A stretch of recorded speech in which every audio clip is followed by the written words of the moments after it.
Sit perfectly still. Inside your brain, millions of microscopic propellers are beating in perfect rhythm like a massive rowing team.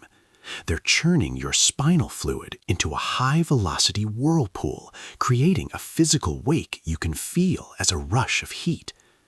When people describe a sudden surge of energy rising through their spine, are they just imagining it? Or are they feeling a biological turbine finally hitting top speed? So you start popping these supplements, hoping for a mental edge. At first, it's great, but eventually you hit a hard ceiling. Think of it like redlining a car in neutral. You're making noise and burning fuel, but you aren't going faster. This is the nootropic plateau. Your biology stops responding to the extra input. If chemicals can only take us so far, what happens when we stop hacking the hardware and start looking at the code? Think about the fluid in your head as a system of winding river channels where the water spins into tiny whirlpools. These act like a precision conveyor belt. They catch brand new cells and whisk them to their destination. This phenomenon, called cerebrospinal fluid vortices, proves that the way this liquid churns is what dictates how fast your brain builds itself. But there is a hidden clockwork mechanism steering these currents that we never expected to find. Think of your torso as a hydraulic piston.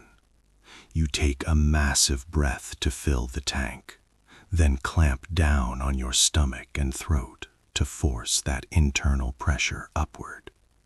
It's like squeezing a toothpaste tube to get that last bit to the top.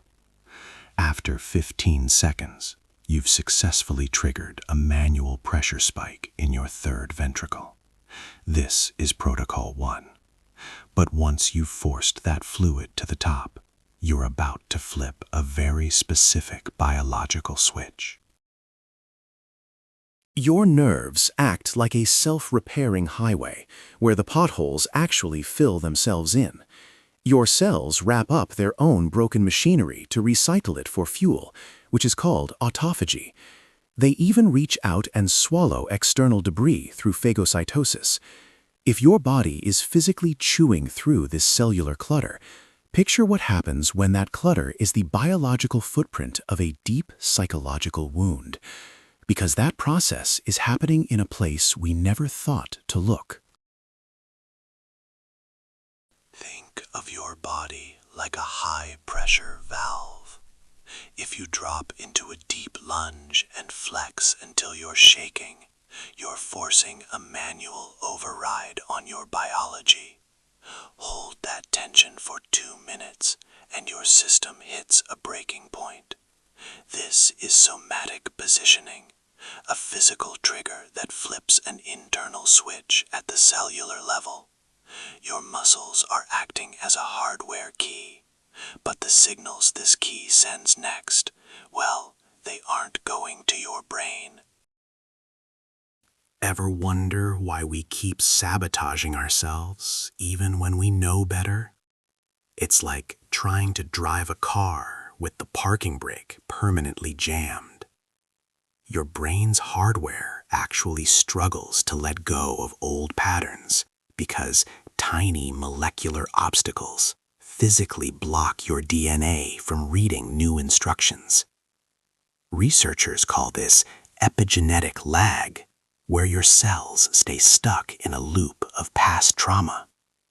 But the real shocker, this molecular gunk isn't just stuck on you. It might be something you inherited. Think about the tiny bouncers lining the miles of piping inside your head. These cells, called pericytes, act like living clamps that pinch your blood vessels shut. They decide exactly where oxygen goes, turning parts of your mind on or off like a dimmer switch. You can feel this by focusing on your left big toe. You're manually steering your own blood flow. But how does a simple thought know which specific valve to turn? But then you look at how this all functions. Imagine your body acting like a high-tech steam engine, where your genetic code is wound up on a mechanical DNA spool to regulate energy. When your nerves use tiny mechanical grabbers called Schwann cells to physically rebuild your reality, things get weird. Once you accept that these gears are running the show, wait until you see what happens when the pressure hits the red line. Think of your body like a vintage muscle car. Most people just idle in the driveway, afraid to see what happens if they really push it. But the evidence shows you are the driver. To finally floor it, try this tomorrow. Spend 4 minutes practicing deep, rhythmic breathing before you touch your phone. This resets your stress response, a process known as homeostatic regulation. Stop idling and drive. The full research archive is at jmthomasofficial.com.